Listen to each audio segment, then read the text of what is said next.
तो अर्थ की magnetic field देखते हैं। अच्छा, अर्थ की मैग्नेटिक फील्ड का क्या ओरिएंटेशन है ना, किस तरह का उसका डायरेक्शन रहता है, वो देखने के पहले एक बार ये देखते हैं कि उसका सोर्स क्या है ना, कारण क्या है कि अर्थ जो है वो मैग्नेटिक फील्ड प्रोड्यूस करती है। तो अर्थ का एक क्रॉस सेक्शन बनाते हैं पहले। तो जैसे इमेजिन करें, है ना, ये अर्थ को हमने बिल्कुल है ना क्रॉस सेक्शन कर दिया, ऊपर से काट दिया इसको। तो अर्थ का स्ट्रक्चर जो है वो अलग अलग लेयर्स में है। ठीक है, ये इनर लेयर जो है वो इसको हम बोलते हैं कोर बोलते हैं। ठीक है, और इसका मेजर कॉम्पोजिशन क्या है इस कोर का, इसमें है आयरन है, निकल है, और बाकी है ना दूसरे मैटर हैं, बट प्राइमरली आयरन और निकल। अच्छा, ये कोर जो है वो पिघला हुआ है ना, मॉल्टन है, पिघला हुआ है।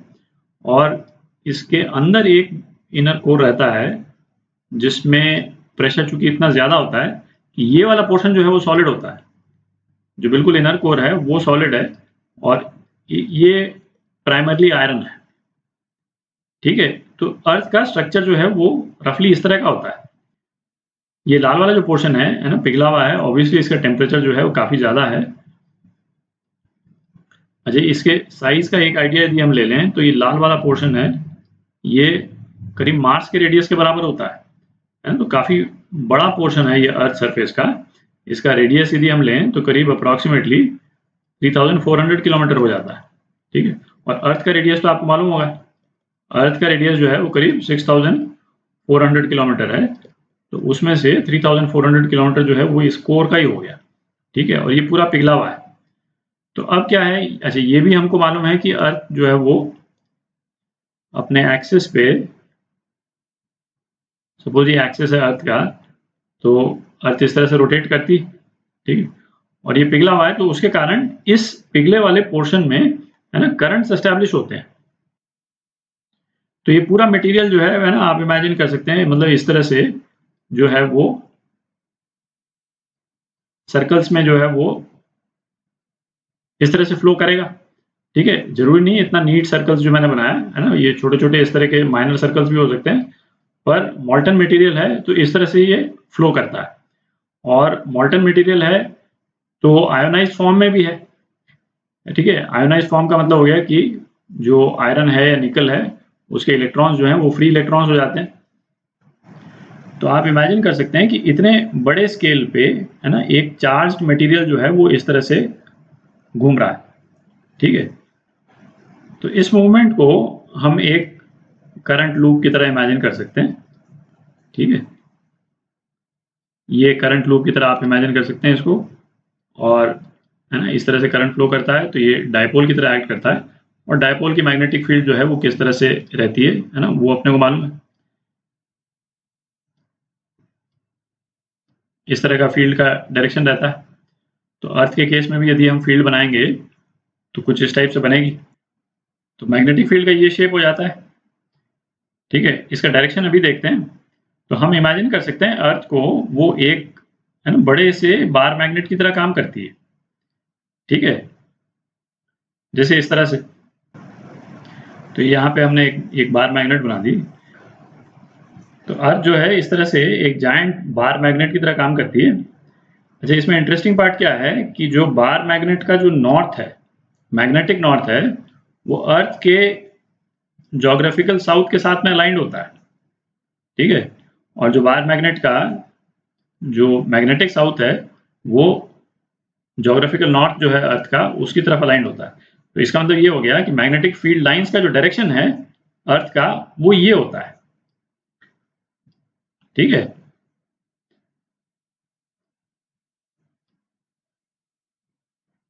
तो ये डिस्टिंक्शन जो है इसको ध्यान रखें।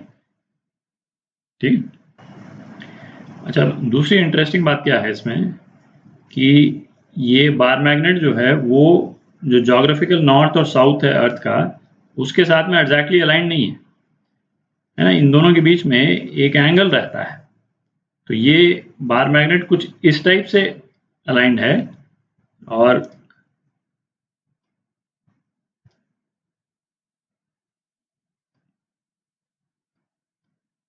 ना इस तरह से हम उसको बना सकते हैं। और अकॉर्डिंगली मैग्नेटिक फील्ड का डायरेक्शन भी जो है, ये जो मैंने बनाया इससे थोड़ा सा डिफरेंट है। तो इसको अब ये अर्थ का जो ग्लोब जो बनाया है अपन ने, है ना, उसके रेफरेंस में देखते हैं। अच्छा, अब कई टर्म्स आएंगी, है ना, एक एक करके उसको अपन नोट करते जाएंगे, क्योंकि उन टर्म्स के ही लैंग्वेज में जो अलग अलग वेरिएबल्स हैं वो डिफाइंड हैं। तो ये जो ग्लोब का ये नॉर्थ साइड हो गई, है ना, ये वाला पॉइंट जो है नॉर्थ हो गया, और ये वाला पॉइंट साउथ साइड हो गई। तो जो लाइन नॉर्थ को और साउथ को जोड़ती है उसको हम क्या बोलते हैं? उसको हम बोलते हैं ज्योग्राफिकल एक्सिस। ठीक है। अच्छा, अभी अपन ने डिस्कस किया था कि जो मैग्नेटिक नॉर्थ है वो ये ज्योग्राफिकल नॉर्थ के साथ में अलाइन नहीं है ना। ये एन मेरे को यहाँ लिखना चाहिए था, एन इधर और साउथ इधर, नॉर्थ इधर साउथ इधर। तो मैग्नेटिक नॉर्थ जो है वो किस, मैग्नेटिक नॉर्थ और साउथ किस तरह से अलाइंड है ना, उसको एक बार देखते हैं। तो अर्थ जो इमेजिनरी बार मैग्नेट की तरह जो काम कर रही है, उसका एक्सेस जो है ना वो कुछ इस टाइप का होता है। ठीक है, यहाँ पे यदि मैं एक इस टाइप से इमेजिनरी बार मैग्नेट को बना देता हूँ, ठीक है, और अर्थ का जो मैग्नेटिक नॉर्थ है वो क्या हो जाएगा, वो इधर हो जाएगा, और अर्थ का जो मैग्नेटिक साउथ है, बेसिकली इस बार मैग्नेट का जो मैग्नेटिक साउथ वो इस तरफ है। ठीक है, और मैग्नेटिक फील्ड अपन देख सकते हैं थोड़ा सा टिल्टेड है, जैसे पिछले वाले डायग्राम में अपन ने बिल्कुल उसको अलाइन कर दिया था ज्योग्राफिकल एक्सिस से, तो ऐसा नहीं है। और इस नॉर्थ पोल से, है ना, मैग्नेटिक नॉर्थ से इलेक्ट्रिक मैग्नेटिक फील्ड जो है इमर्ज करके और इस तरह से उसका डायरेक्शन है। ठीक है, इस वाली एक्सिस को हम क्या बोलते हैं,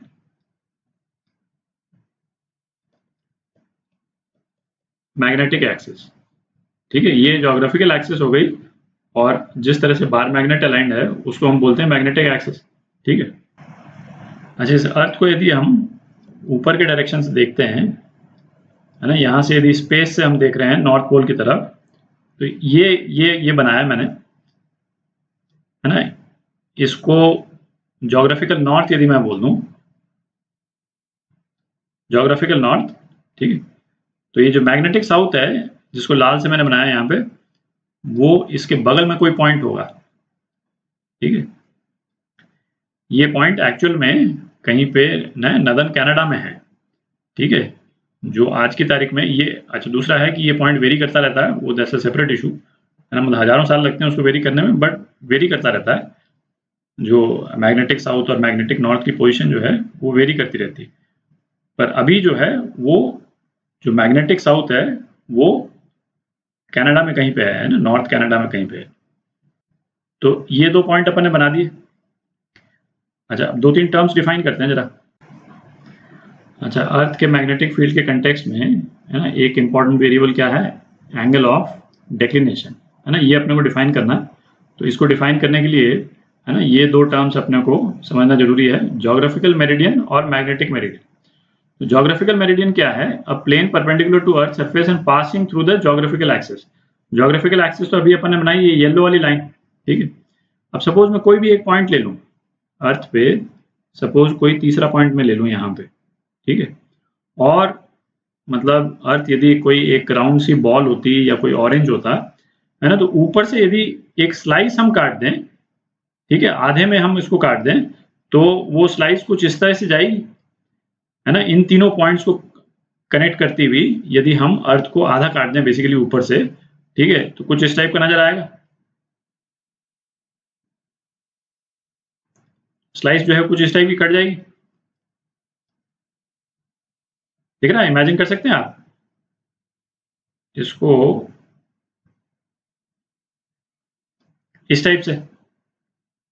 ठीक है, तो ये जो प्लेन जो बनेगा, है ना, जब हम अर्थ को इस तरह से काट देंगे, है ना, तो प्लेन जो बनेगा उसको हम बोलते हैं ज्योग्राफिकल मेरिडियन।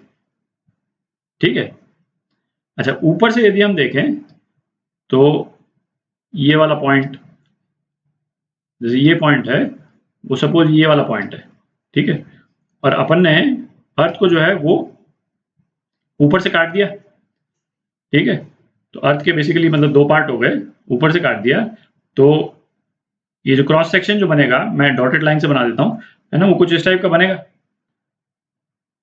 अच्छा, अब क्या मैग्नेटिक मेरिडियन देखते हैं। मैग्नेटिक मेरिडियन क्या है? Plane perpendicular to earth surface passing through the magnetic axis. Magnetic axis कौन सी है? लाल वाली। तो यदि यही वाला पॉइंट यदि अपन लेते हैं, ठीक है, और अर्थ को बेसिकली, है ना, दोबारा से स्लाइस करते हैं, है ना, दोबारा से स्लाइस करेंगे तो कुछ इस टाइप की स्लाइस बनेगी इसकी। आप देख रहे हैं एग्जैक्टली 50% जो है वो स्लाइस होगा अर्थ का, पर स्लाइस का डायरेक्शन जो है वो इस वाले पॉइंट को कवर करेगा, इस वाले पॉइंट को कवर करेगा और इस वाले पॉइंट को कवर करेगा। आप देख रहे हैं। और यहाँ पे यदि मैं बनाऊं तो एक डॉटेड लाइन बनाते हैं जरा। तो ये ब्लू डॉटेड लाइन जो है ये आपका मैग्नेटिक मेरिडियन हो गया, मतलब लाइन नहीं है, प्लेन है ये, ठीक है, मतलब आपने अर्थ को, है ना, काट दिया ऊपर से, तो ये प्लेन है। अच्छा, यहाँ पे ऐसा लग रहा होगा कि अर्थ में ये वाला पोर्शन ज़्यादा बड़ा है और ये वाला पोर्शन छोटा है, ये वाला बड़ा है। ऐसा नहीं है, क्योंकि मतलब इस वाले केस में भी जो अर्थ का जो स्लाइस किया गया है ना, 50-50% है, क्योंकि अर्थ के दूसरे साइड में ये जो मैग्नेटिक नॉर्थ होगा वो इस तरफ होगा, तो ये वाला जो स्लाइस है वो इंक्लाइंड है, ठीक है, और अर्थ इस वाले केस में भी 50-50% हमने, है ना, स्लाइस किया है। तो अभी क्या बोलता है कि एंगल ऑफ डिक्लिनेशन जो है वो इन दोनों मेरिडियंस के बीच में, इन दोनों प्लेन्स के बीच में जो एंगल है, एक्यूट एंगल, है ना, उसको एंगल ऑफ डिक्लिनेशन बोलते हैं। मतलब ये वाला जो एंगल है ना, ये एंगल ऑफ डिक्लिनेशन है।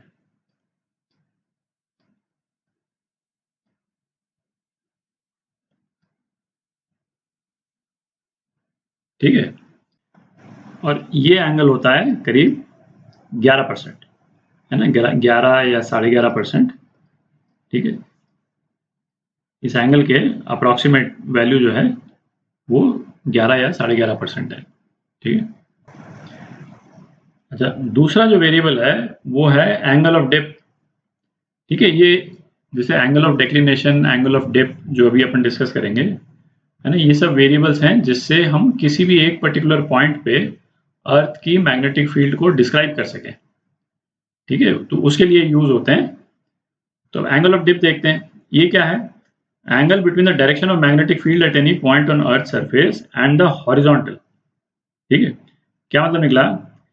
मतलब आप देखें, ये मैंने अभी इस मैग्नेटिक फील्ड को जो हमारा ज्योग्राफिकल नॉर्थ है ना, उससे अलाइन करके बना दिया है, ठीक है। पिछले वाले डायग्राम में तो चूंकि हमको एंगल ऑफ डिक्लिनेशन शो करना था, वो तो डिफाइंड ही उस तरह से है ना, पर एंगल ऑफ डेप्थ दिखाने के लिए, है ना, अपनी क्लैरिटी के लिए ये इसका ओरिएंटेशन चेंज कर दिया है। तो ये क्या बोल रहा है?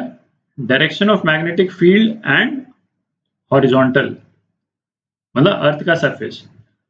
तो इसमें मैग्नेटिक फील्ड का डायरेक्शन क्या है? ये डायरेक्शन है, ये तो दिख रहा है, ठीक है। अच्छा, ये दिख रहा है, जैसे जैसे यहाँ पे मैग्नेटिक फील्ड जब इस तरफ से आ रही है ना, ज्योग्राफिकल साउथ से, यदि ये है अर्थ का सरफेस, तो मैग्नेटिक फील्ड का डायरेक्शन क्या है? ये है, दिख रहा है, तो ऑलमोस्ट परपेंडिकुलर है, और मैं बिल्कुल एब्सोल्यूट साउथ पे ले जाऊंगा तो ये बिल्कुल परपेंडिकुलर होगी इस डायरेक्शन में, ठीक है। और जो ज्योग्राफिकल नॉर्थ है उसमें किस डायरेक्शन में होगी मैग्नेटिक फील्ड? इस डायरेक्शन में होगी, यहाँ पे भी परपेंडिकुलर है। और यदि इक्वेटर का पॉइंट ले लें, है ना, ये इक्वेटर वाला पॉइंट ले लें, तो मैग्नेटिक फील्ड का डायरेक्शन ये है और इक्वेटर इस डायरेक्शन में है, तो यहाँ पे एंगल कितना हो गया? दोनों के बीच में 0 हो गया, है ना। तो इसी एंगल की यहाँ पे बात हो रही है, ठीक है। तो एक बार अर्थ सरफेस अलग से एक बार बना करके देख लेते हैं।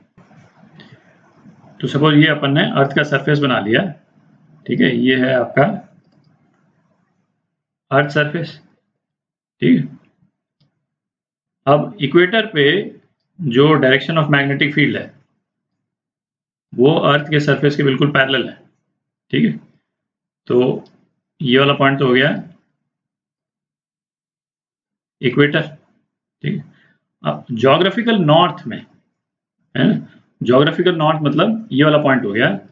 तो ज्योग्राफिकल नॉर्थ का यदि ये अर्थ सरफेस होता, ठीक है, तो मैग्नेटिक फील्ड का क्या डायरेक्शन था?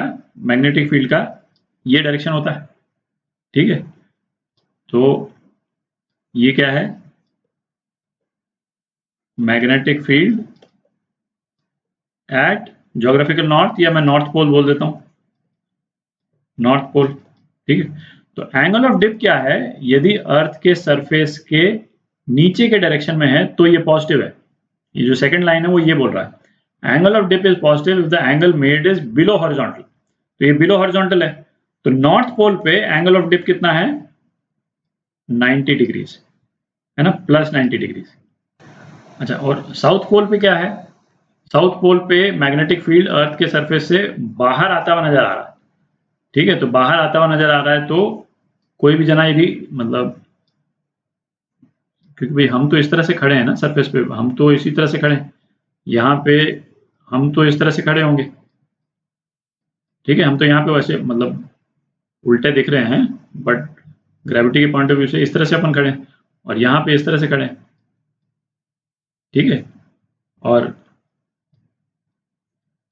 यहाँ पे इस तरह से खड़े हैं, ठीक। तो साउथ पोल पे क्या है? मैग्नेटिक फील्ड अर्थ के सरफेस के बाहर आती हुई नजर आ रही है, तो एंगल ऑफ डिप इस वाले केस में क्या होगा? -90, ठीक है। तो इसको यदि मैं लिख दूं तो ये हो गया आपका magnetic field at south pole, ठीक है, मतलब ज्योग्राफिकल साउथ पोल। तो अब अपन देख सकते हैं पूरे सदर्न हेमिस्फीयर में क्या हो रहा है। जो एंगल ऑफ डिप है -90 से 0 की तरफ जा रहा है, तो पूरे सदर्न हेमिस्फीयर में एंगल ऑफ डिप कितना है? डेल्टा जो है वो नेगेटिव है।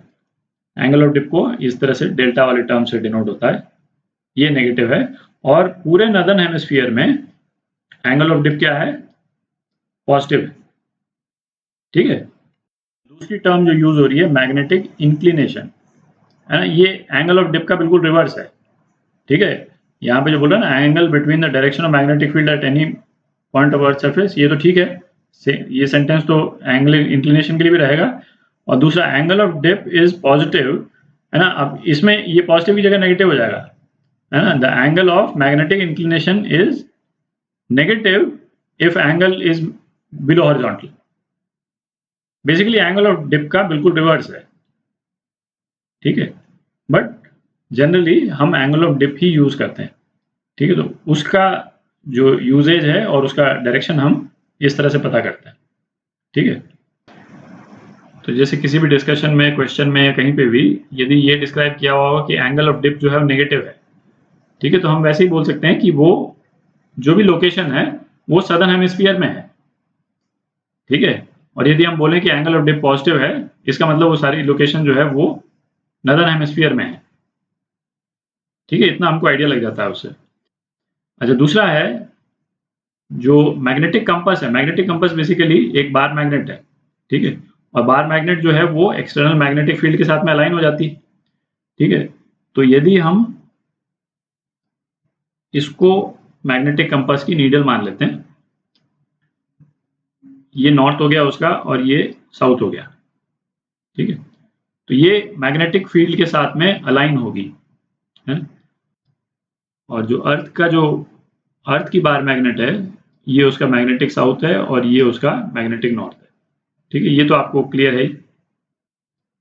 तो ये बार मैग्नेट जो है यदि अर्थ के इक्वेटर पे है तो इस तरह से अलाइन होगी, ठीक है। तो यदि हम देख रहे हैं उसको, है ना, हम इस तरह से खड़े हैं, तो हमको ये नीडल जो है बिल्कुल फ्लैट नजर आएगी, अर्थ के सरफेस के पैरेलल नजर आएगी, ठीक है। ये एंगल ऑफ डिप के साथ में अलाइन हो जाती है बेसिकली मैग्नेट जो है।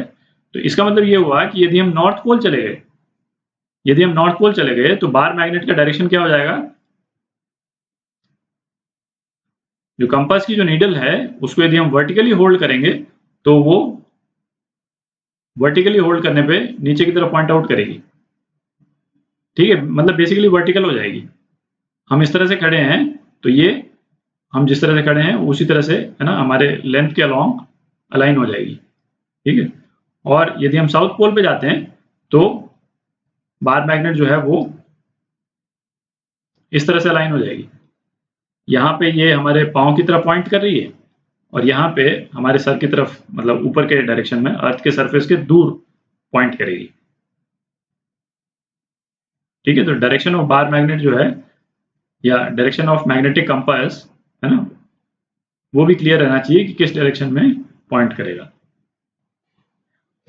अच्छा, ये तो जैसे अपन ने अर्थ की मैग्नेटिक फील्ड का डायरेक्शन 3 अलग-अलग पॉइंट्स पे देखा, है ना, इक्वेटर पे, नॉर्थ पोल पे और साउथ पोल पे। अच्छा, कोई भी एक अपन यदि जनरल पॉइंट ले लें तो वहां पे अर्थ की मैग्नेटिक फील्ड कोई भी एक जनरल डायरेक्शन ले सकती है। ठीक है, सपोज ये डायरेक्शन है और अर्थ की मैग्नेटिक फील्ड की इंटेंसिटी जो है वो बी है। ठीक है, तो इस केस में एंगल ऑफ डिप क्या हो जाएगा, ये एंगल ऑफ डिप हो जाएगा। ठीक है, तो बेसिकली जो अर्थ की मैग्नेटिक फील्ड है इसको हम दो कंपोनेंट में रिजॉल्व कर सकते हैं। बी एच इसको बोलते हैं हॉरिजॉन्टल कंपोनेंट मैग्नेटिक फील्ड का, तो ये कितना हो जाएगा, बी कॉस डेल्टा, जहां पे डेल्टा जो है वो एंगल ऑफ डिप है। ठीक है, और वर्टिकल कंपोनेंट है ना, वर्टिकल कंपोनेंट ये कितना हो जाएगा, बी साइन डेल्टा। ठीक है, और जो मैग्नीट्यूड है मैग्नेटिक फील्ड का, यदि आपको कंपोनेंट्स दे रखे हो हॉरिजॉन्टल और वर्टिकल, तो इसके बराबर होगा B H square plus B Y square. तो आपने देखा होगा कि इस टॉपिक में टर्म्स काफ़ी ज़्यादा है ना, ढेर सारे वेरिएबल्स हैं अलग अलग नाम के, तो हर एक टर्म का आपको बिल्कुल प्रिसाइज डेफिनेशन आना चाहिए, क्योंकि वो क्वेश्चंस में ना उस टर्म्स को ही यूज़ करके और फिर क्वेश्चन फ्रेम कर देते हैं। तो टर्म्स का डेफिनेशन मालूम होगा तो फिर हम अच्छे से अटेम्प्ट कर पाएंगे। ठीक है।